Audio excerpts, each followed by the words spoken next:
এই তো বুঝতে পারতেছেন, উত্তরও করতে পারতেছেন, মাশাআল্লাহ। তো এই যে কোরআন আল কারীম, প্রিয় ভাইরা, মেলাক্কার ভাইরা, কোরআনে শুধু কোরআনের নাম নয়, আল কোরআন আল কারীমই শুধু কোরআন আল কারীমের নাম নয়, এছাড়া আরো অনেক নাম আছে। কোরআনের একটা নাম হচ্ছে আল কিতাব। আমার সাথে সাথে বলেন, একটা নাম কি? যেমন সূরাতুল বাকারা শুরুতে আল্লাহ তাআলা বলেছেন, যালিকাল কিতাবু লা রাইবা ফীহি হুদাল লিল মুত্তাকিন। যালিকাল কিতাব, এটা এমন কিতাব যেখানে কোনো ভুল নাই। এই কোরআনে কোনো ভুল আছে? কোনো সন্দেহ আছে? কারণ এই কিতাবটাকে নাজিল করেছে কে? আল্লাহ। This is the book, the most authentic and original book in the world, whereof there is no doubt in it, and a guidebook and a guidance for those who are muttaqun. এই কোরআন, এটা হচ্ছে আল কিতাব, এটা মুত্তাকিদের জন্য পথ প্রদর্শনকারী। তাহলে আমরা জানলাম কোরআনের একটা নাম কি? আল কিতাব। একটু বলেন সবাই, আল কিতাব। এরকম অনেক নাম আছে। কোরআনের আরেকটা নাম হচ্ছে আয-যিকির। কোরআনের আরেকটা নাম কি? রব্বুল আলামিন বলেন, ইন্না নাহনু নাযালনা আয-যিকরা ওয়া ইন্না লাহু লাহাফিজুন। নিশ্চয় আমি এই জিকিরকে মানে এই কোরআনকে তোমাদের জন্য নাজিল করলাম, আর এই কোরআন সংরক্ষণের দায়িত্ব আমি আল্লাহ নিজেই নিয়ে নিলাম। পড়েন সুবহানাল্লাহ। জিকির, কোরআনের একটা নাম কি? এর আগে জানলাম আরেকটা নাম কি? কিতাব। প্রিয় ভাইরা, কোরআনের আরেকটা নাম হচ্ছে আল ফুরকান। এই যে সূরা থেকে আলোচনা করব, 25 নম্বর সূরা, মাক্কি সূরা, এই ফুরকান এটা কোরআনের আরেকটা নাম। তাহলে একটা পেলাম আল কিতাব, 2 নম্বরে পেলাম আয-যিকির, 3 নম্বরে পেলাম। এই সূরার শুরুতে রব্বুল আলামিন বলেন, তাবারাকাল্লাযী নাযালাল ফুরকানা আলা আবদিহি লিয়াকুনা লিল আলামিন নাযীরা। বরকতময় সেই সত্তা যিনি ফুরকানকে অর্থাৎ কোরআনকে তার বান্দা মুহাম্মদ সাল্লাল্লাহু আলাইহি ওয়াসাল্লামের উপর নাজিল করেছেন, যাতে করে মুহাম্মদ সাল্লাল্লাহু আলাইহি ওয়াসাল্লাম গোটা বিশ্ববাসীর জন্য সতর্ককারী হয়ে যেতে পারেন। পড়েন সুবহানাল্লাহ। যেন এই কোরআন দিয়ে বিশ্বনবী মানুষকে সতর্ক করতে পারেন, এজন্য এই ফুরকানকে আল্লাহ নাজিল করেছেন। একটা পেলাম কিতাব, 2 নম্বর পেলাম জিকির, 3 নম্বর পেলাম ফুরকান। তাহলে ফুরকান এটা কোরআনের আরেকটা নাম। ফুরকান মানে হচ্ছে দ্য ক্রাইটেরিয়ান। দ্য ক্রাইটেরিয়ান, কোরআন হচ্ছে পার্থক্যকারী। কোরআনের একটা নাম হচ্ছে আল ফুরকান। আল ফুরকান মানে হচ্ছে ক্রাইটেরিয়ান, দি ক্রাইটেরিয়ান। ইউফাররিকু বাইনাল হাক্কি ওয়াল বাতিল, it differentiates between right and wrong. কোরআনের একটা বৈশিষ্ট্য হচ্ছে কোরআন সত্য মিথ্যার মধ্যে পার্থক্য করে দেয়। কোরআন পড়লেই বুঝতে পারবেন কোনটা সত্য কোনটা মিথ্যা। পড়েন সুবহানাল্লাহ। এজন্য যারা বলে কোরআন পড়া যাবে না, কোরআন ধরা যাবে না, কোরআনের অর্থ শোনা যাবে না, এটা আলেমদের কাজ। শুধু আলেমরা কোরআন ধরবে, আলেমরা পড়বে, এই কথাটা কি ঠিক? কোরআন থেকে আপনি দূরে থাকলে আপনি বুঝতে পারবেন কোনটা শুদ্ধ কোনটা অশুদ্ধ, কোনটা সত্য কোনটা মিথ্যা, আপনি বুঝতে পারবেন না। এজন্য কোরআন পড়তে হবে, কোরআন জানতে হবে। It differentiates between right and wrong, এটা সত্য মিথ্যার মধ্যে পার্থক্য করে দেয়। কোরআন হচ্ছে একটা প্রবলেম সলভিং মেথডোলজি। সব সমস্যার সমাধান আল্লাহ তাআলা এই কোরআনের ভেতরে দিয়ে দিয়েছেন। এটা গাইড বুক, এটা প্রেসক্রিপশন। কোরআনটা কি প্রেসক্রিপশন? বোঝেন তো? ডক্টরের কাছে গেলে লিখে দেয় ঠিক এমন এমন ভাবে চলবেন, এটা খাবেন এটা খাবেন না, this are the dos and don'ts for you. তো কোরআন হচ্ছে একটা প্রেসক্রিপশন। এই কোরআন থেকে প্রেসক্রিপশন নিতে হবে। কোরআন থেকে প্রেসক্রিপশন না নিলে আপনার চিন্তা শুদ্ধ হবে না।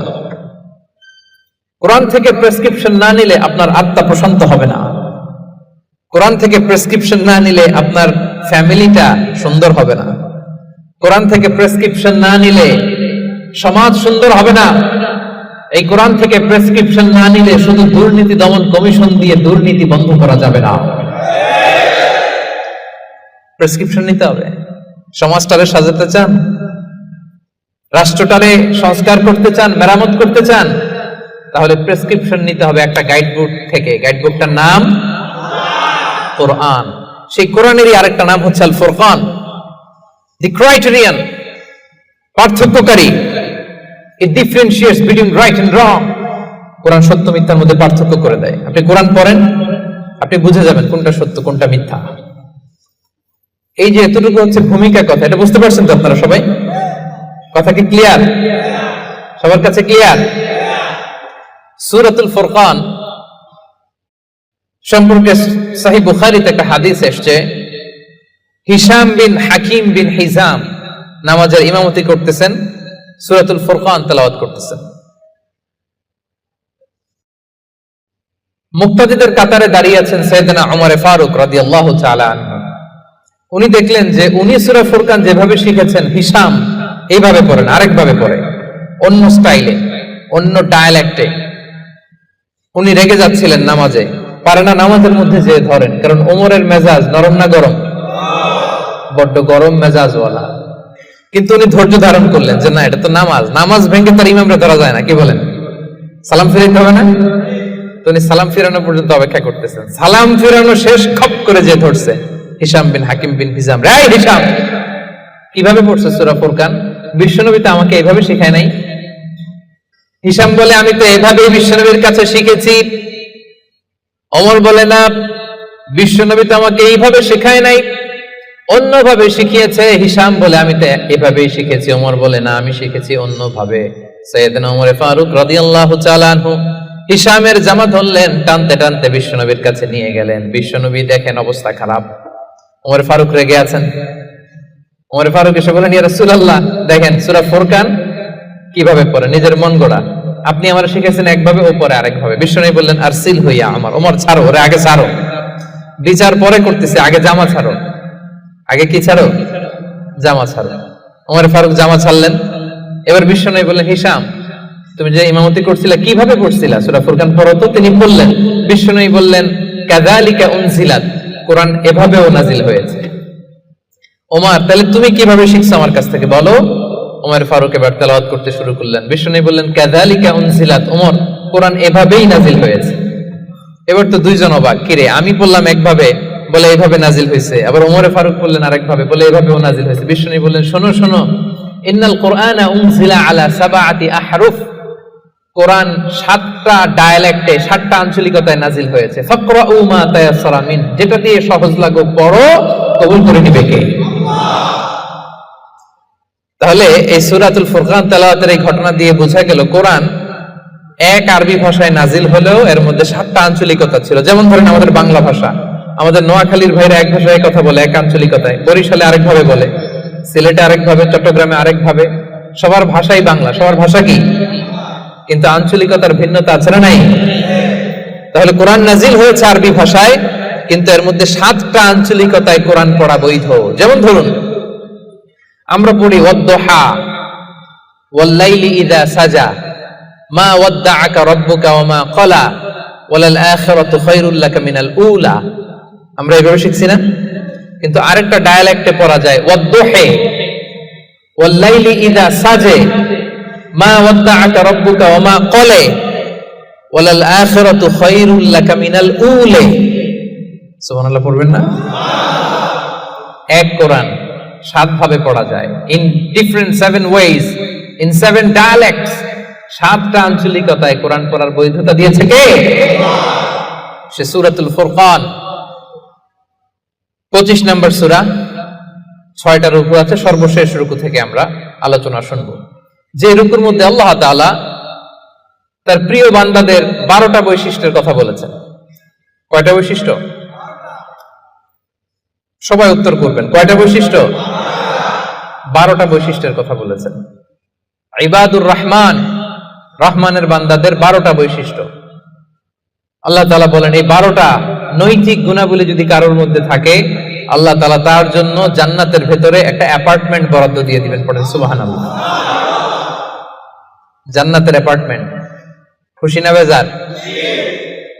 এখন যদি বলা হয় বসুন্ধরাতে 5000 স্কয়ার ফিটের একটা অ্যাপার্টমেন্ট দেওয়া হলো আপনারে, কি খুশি, খুশিতে বাকবাকুম। 5000 স্কয়ার ফিটের অ্যাপার্টমেন্ট, তাও বসুন্ধরাতে। যদি বলা হয় বাড়িধারাতে একটা অ্যাপার্টমেন্ট দেওয়া হবে 6000 স্কয়ার ফিটের, কি খুশি। যদি বলা হয় একেবারে মেলাক্কা শহরের এখানে বিশাল একটা কন্ডোমিনিয়াম 5000 স্কয়ার ফিটের একটা সুইটস দেওয়া হবে, কি খুশি। যদি বলা হয় কেএলসিসির ভেতরে, কেএলসিসি চিনেন তো? হ্যাঁ, এই যে দুইটা টাওয়ার আছে না, যেটারে internationally globally Petronas twin tower বলে, ওটার মধ্যেও তো অ্যাপার্টমেন্ট সুইটস আছে। তো যদি বলা হয় 5,000 স্কয়ার ফিটের একটা সুইটস তোমাকে, রয়্যাল সাইজের একটা ভিআইপি সুইটস তোমাকে দেয়া হবে, শুধু এই 12টা নৈতিক গুণাবলী যদি তোমার মধ্যে থাকে, খুশি হবেন না?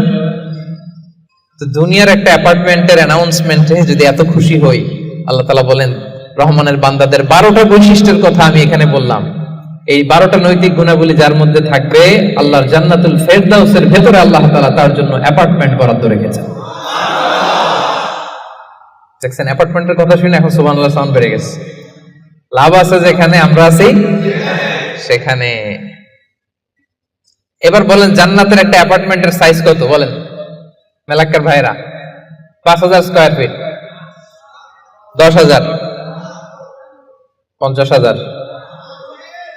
হ্যাঁ, আল্লাহু আকবার। সবচেয়ে ছোট সাইজের জান্নাত যিনি পাবেন, সবচেয়ে ছোট সাইজের অ্যাপার্টমেন্ট যিনি পাবেন, তার জান্নাত বা তার অ্যাপার্টমেন্ট হবে এই গোটা পৃথিবীর যত সাইজ, এই পৃথিবীর কমপক্ষে 10 গুণ। আজকে এই অ্যাপার্টমেন্ট নিয়ে বাড়িতে যেতে হবে ইনশাআল্লাহ, বলেন সবাই। তো জান্নাতের সেই অ্যাপার্টমেন্টের নাম যদি নিতে চান, নাম লেখাতে চান, বুকিং কনফার্ম করতে চান দুনিয়াতে থাকতেই, তাহলে গুণাবলী অর্জন করতে হবে মাত্র 12টা। কয়টা? সবাই বলেন কয়টা? 12টা। সেই 12টা গুণাবলী, নৈতিক গুণাবলীর কথা আজকে আমরা শুনবো ইনশাআল্লাহ। পড়েন তাহলে আমরা শুরু করি কথা না বলে। রব্বুল আলামিন বলেন وعباد الرحمن الذين يمشون على الأرض هونا وإذا خاطبهم الجاهلون قالوا سلاما। ইবাদুর রহমান, রহমানের বান্দাদের 12টা বৈশিষ্ট্য থাকবে। ইবাদুর রহমান, রহমানের বান্দা, 12টা বৈশিষ্ট্য বা নৈতিক গুণাবলী শুরু করার আগে আল্লাহ বলেন যাদের মধ্যে 12টা থাকবে তারা হবে রহমানের বান্দা। রহমানের বান্দা হওয়া এত সহজ না, আওয়াজ করে বলতে হবে রহমান কার নাম? রহমান কে? রহমান নামে কোরআনে একটা সূরা আছে না নাই? রহমান মানে কি? মেহেরবান, দয়ালু, যার দয়ার শেষ নাই, যার মায়ার শেষ নাই, যার ভালোবাসার শেষ নাই, তার নাম রহমান। চিল্লায় বলেন তার নাম রহমান। নামে কোরআনে একটা সূরা আছে না নাই? জানেন না আপনারা? তিনি তার নামে কোরআনে একটা সূরা দিয়েছেন, সেখানে তিনি বলছেন আর রহমানু আল্লামাল কুরআনা খালাকাল ইনসানা আল্লামাহুল বায়ান। দয়াময় রহমান শেখালেন কোরআন, বানালেন ইনসান, শেখালেন বায়ান। দয়াময় রহমান শেখালেন কোরআন, বানালেন ইনসান, শেখালেন বায়ান। দয়াময় রহমান শেখালেন কোরআন, বানালেন ইনসান, শেখালেন বায়ান। সুবহানাল্লাহ পড়েন। তিনি রহমান, আল্লামাল কোরআন, তিনি কোরআন শিখিয়েছেন। খালাকাল ইনসান, তিনি মানুষ বানিয়েছেন। আল্লামাহুল বায়ান, তিনি বায়ান শিখিয়েছেন। তার নাম রহমান। তার নাম কি? এজন্য আল্লাহ বললেন তোমরা হলে ইবাদুর রহমান, সেই রহমানের গোলাম। আমরা সবাই গোলাম। কার? নিজেকে গোলাম পরিচয় দিতে খারাপ লাগে আপনাদের? হ্যাঁ, আমরা হলাম গোলাম, আমরা সবাই রহমানের গোলাম। বিশ্বনবী তিনি নিজের পরিচয় দেওয়ার সময় সর্বপ্রথম বলতেন ইন্নী আব্দুল্লাহ, নিশ্চয় আমি আল্লাহর গোলাম। তারপরে বলতেন রাসূলুহু, আল্লাহর রাসূল। সুবহানাল্লাহ।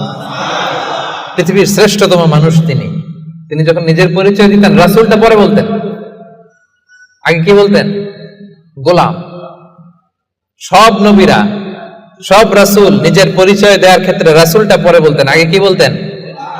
আমি গোলাম। আবার বিশ্বনবী দোয়া করার সময় বলতেন আল্লাহুম্মা ইন্নী আবদুক ওয়া ইবনু আবদিক ওয়া ইবনু আমাতিক নাসিয়াতি বিয়াদিক মাদিন ফিয়া হুকমুক, আল্লাহ আমি আপনার গোলাম, গোলামের ঘরের গোলাম।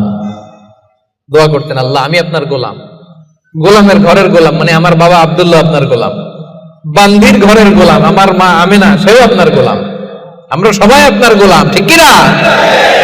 এজন্য আল্লাহ বললেন তোমরা হলে ইবাদুর রহমান, রহমানের গোলাম, রহমানের বান্দা। আল্লাহ বললেন জান্নাতের সেই অ্যাপার্টমেন্টের বুকিং যদি দিতে চাও, প্রকৃত অর্থে রহমানের গোলাম যদি হতে চাও, 12টা গুণাবলী তোমাদের মধ্যে থাকতে হবে। 1 নাম্বার গুণাবলী হলো ওয়া ইবাদুর রহমানিল্লাযীনা ইয়ামশুনা আলাল আরদি হাওনা ওয়া ইযা খাতাবাহুমুল জাহিলুনা ক্বালু সালামা। সুবহানাল্লাহ পড়েন। কানগুলো খরগোশের কানের মতো খাড়া করে শুনুন। 1 নাম্বার বৈশিষ্ট্য হচ্ছে আল্লাযীনা ইয়ামশুনা আলাল আরদি হাওনা, রহমানের বান্দারা যখন জমিনের উপর দিয়ে হাঁটে নম্রভাবে হাঁটে, ভদ্রভাবে হাঁটে। সুবহানাল্লাহ পড়ে। মূল তাফসীর শুরু হয়ে গেছে। অ্যাপার্টমেন্ট বুকিং করতে চাইলে, রহমানের বান্দা হতে চাইলে 12টা গুণ লাগবে। 1 নাম্বার ইয়ামশুনা আলাল আরদি হাওনা, যারা জমিনের উপর দিয়ে রাস্তায় যখন হাঁটে নম্রভাবে হাঁটে। মেলাক্কার ভাইরা কিভাবে হাঁটে? ভদ্রভাবে হাঁটে, অহংকার করে না, দাম্ভিকতা দেখায় না, বিনয়ের সাথে হাঁটে। বিষ্ণু সাল্লাল্লাহু আলাইহি ওয়াসাল্লাম যখন রাস্তা দিয়ে হাঁটতেন, ওনার হাঁটার স্টাইল ছিল এরকম, হাদিসে এসেছে ইনদামা ইয়ামশি রাসূলুল্লাহ সাল্লাল্লাহু আলাইহি ওয়াসাল্লাম আলাল আরদ কাআন্নামা ইয়ামশি ইয়ানহাত্তু মিন সাবাব, কাআন্নামা ইয়ানহাত্তু মিন সাবাব, মনে হতো যেন বিশ্বনবী ঢালু থেকে উপর থেকে নিচের দিকে নামছেন। পাহাড়ি রাস্তা থেকে নিচের দিকে নামলে যেমনি পা ফেলে ফেলে খেয়াল করে এনার্জি নিয়ে মানুষ হাঁটে, বিশ্বনবী সিম্পলি যখন সমান্তরাল জায়গার উপর দিয়ে হাঁটতেন, ঠিক এভাবে বিনয়ের সাথে হাঁটতেন। পড়েন সুবহানাল্লাহ। বিশ্বনবী সব সময় বিনয়ের সাথে হাঁটতেন। ওনার হাঁটার মধ্যে একটা ভদ্রতা ছিল, একটা মার্জিত ভাব ছিল। বিশ্বনবীর হাঁটার মধ্যেও একটা মুনশিয়ানা ভাব ছিল। আল্লাহু আকবার। এজন্য আল্লাহ বলেন যারা রহমানের বান্দা হতে চাও, জান্নাতের অ্যাপার্টমেন্ট যারা বুকিং দিতে চাও, ইয়ামশুনা আলাল আরদি হাওনা ইয়ানি মুতাওয়াদিআ, বিনয়ের সাথে হাঁটো। রাস্তায় যখন হাঁটে এমন ভাবে হাঁটবেন যে পুরো রাস্তাটাই আমার, হ্যাঁ আমার বাপের রাস্তা, কার কি, এরকম একটা ভাব আছে না অনেকের? ইয়াংদের মধ্যে এই ভাবটা একটু বেশি, হ্যাঁ আছে না? নাই, কাউরে কেয়ার করে না, সব আমার, এরকম একটা ভাব না। রহমানের বান্দারা বিনয়ের সাথে হাঁটে। ইয়ামশুনা আলাল আরদি হাওনা, নম্রভাবে হাঁটে, in a very dissent manner, একটা ডিসেন্ট ওয়েতে হাঁটে, অন্যের কষ্টের কারণ হয় না। তার মানে বিনয় হচ্ছে রহমানের বান্দাদের ভূষণ। বিনয়, অহংকার করা যাবে না। অহংকার কার চাদর বলেন? যে ব্যক্তি অহংকার করে সেজন্য আল্লাহর চাদর নিয়ে টান দেয়। এজন্য রহমানের বান্দারা কখনো অহংকার করে। বিশ্বনবী সব সময় দোয়ার মধ্যে বলতেন আল্লাহুম্মা জাআলনি সাবুরা ওয়া জাআলনি শাকুরা ওয়া জাআলনি ফি আইনি সাগীরা ওয়া ফি আ'য়ুনিন নাসি কাবীরা। ও আল্লাহ, আপনি আমারে ধৈর্যশীল বানান, আপনি আমাকে শুকরগুজার বান্দা বানান, আমার চোখে আল্লাহ আপনি আমারে ছোট বানান, গোটা বিশ্বের মানুষের চোখে আমারে বড় বানান। পড়েন আমিন। নিজের চোখে নিজে ছোট থাকবেন, তাহলে বড় বানাবে কে? ওমা তাওয়াদা আহাদুন লিল্লাহি ইল্লা রাফাআহুল্লাহ, যে আল্লাহর জন্য বিনয়ী হয়ে নিচু হয়, আল্লাহ তাআলা টেনে উপরে উঠায়।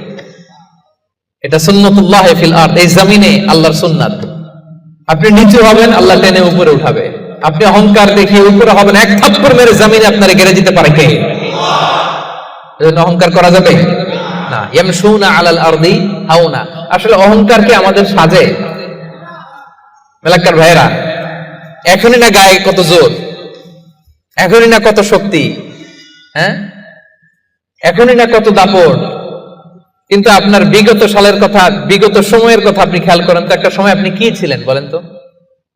হাল আতা আলাল ইনসানি হিনুম মিনাদ দাহরি লাম ইয়াকুন শাইআম মাযকুরা, মানুষের প্রত্যেকেরই এমন একটা সময় ছিল উল্লেখ করার মতো সে কিছুই ছিল না। মায়ের পেটে যখন ছিলেন আপনার নাম ছিল? কথা বোঝে নাই বোধহয়। আপনি যখন বাবার পৃষ্ঠদেশ থেকে মায়ের পেটের ভেতরে গেছিলেন, ছোট্ট এক ফোঁটা পানি, আপনার নাম ছিল না, আপনার নাম ছিল না, আপনার গ্রাম ছিল না, আপনার অ্যাড্রেস ছিল না, আপনার অস্তিত্ব ছিল না, আপনার পরিচয় ছিল না। এটাই তো আপনার হিস্ট্রি। অহংকার আসে থেকে একটু হিস্ট্রিটা একটু খেয়াল করে দেখেন না। কিছুই ছিলাম না, লাম ইয়াকুন শাইআম মাযকুরা, উল্লেখ করার মতো আমরা কিছুই ছিলাম না। বাবার পৃষ্ঠদেশ থেকে মায়ের উদরে আসলাম, ছোট্ট এক ফোঁটা নাপাক পানি থেকে আল্লাহ তাআলা আমাদেরকে বড় করতে লাগলেন। বড় হতে হতে হতে 9 মাস 10 মাস পরে দুনিয়ার বুকে আসলাম। পোশাক নিয়ে না, পোশাক ছাড়া। হ্যাঁ, কি অহংকার! নেকেড হয়ে আসছিলাম, নগ্ন, গায়ে জামাটাও ছিল না। হিস্ট্রিটা একটু দেখেন না। হিস্ট্রি ভুলে যাওয়া ঠিক না, ইতিহাস ভুলতে নাই। একটু হিস্ট্রি দেখেন, হিস্ট্রির দিকে একটু খেয়াল করে দেখেন, কি ছিলেন আপনি, কি ছিলাম আমি। পোশাক ছাড়া, নগ্ন, নেকেড হয়ে মায়ের পেটের ভেতর থেকে আসলাম, দুনিয়াতে আসলাম। দাঁত ছিল না, আমার জন্য আলাদা লিকুইড খাবার বানানো লাগতো, ঠিক কিনা? জন্মের পর থেকে মাছ গোশত খাইতে পারছেন নাকি আপনি? দুধ খাইতেন, যেখানে সেখানে পেশাব, যেখানে সেখানে পেশাব পায়খানা, ঠিক কিনা?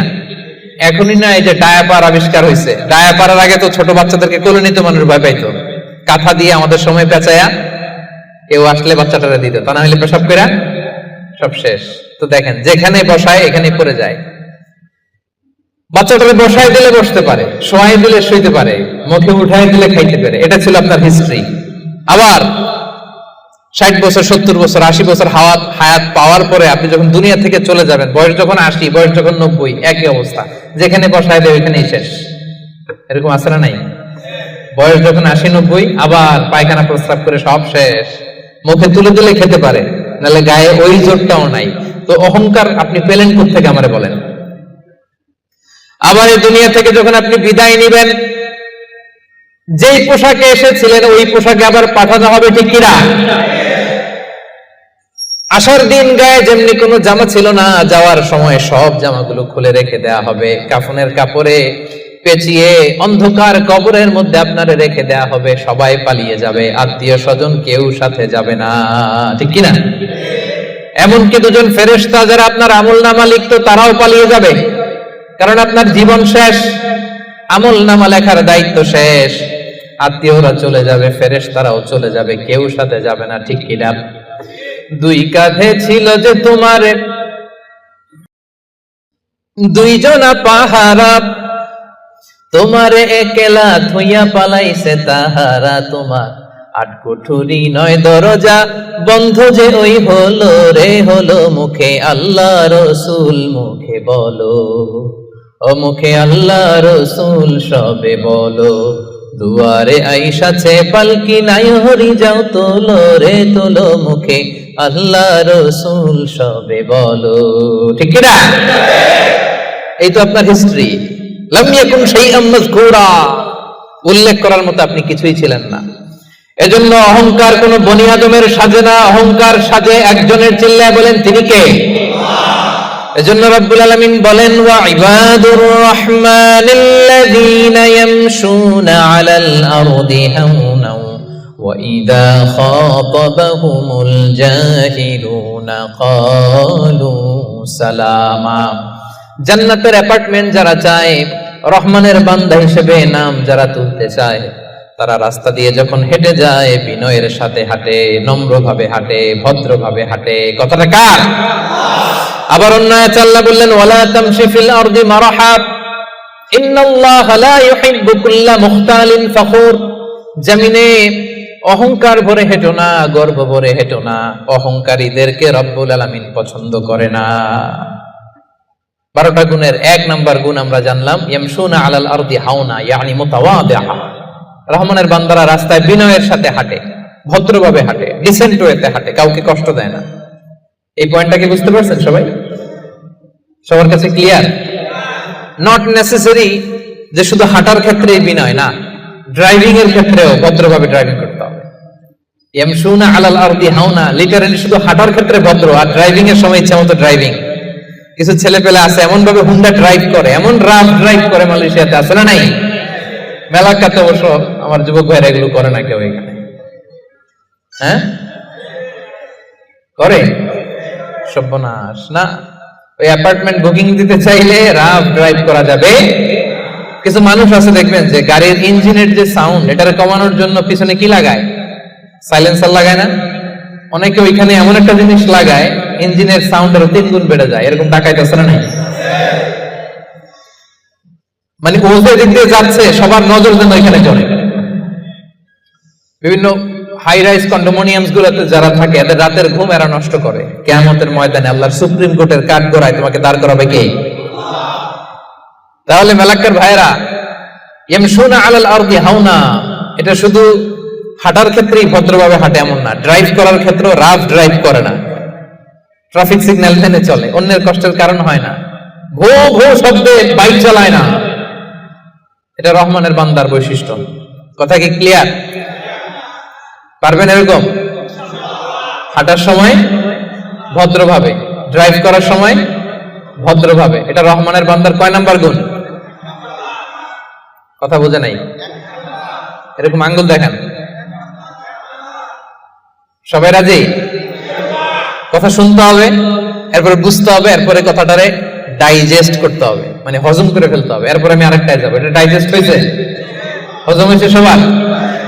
এবার আসেন 2 নম্বরে যাই। রব্বুল আলামিন বলেন 1 নাম্বার হচ্ছে বিনয়ী, ভদ্রভাবে রাস্তা দিয়ে রহমানের বান্দারা হাঁটে। 2 নাম্বার হলো ওয়াইদা খাতাবাহুমুল জাহিলুনা ক্বালু সালামা।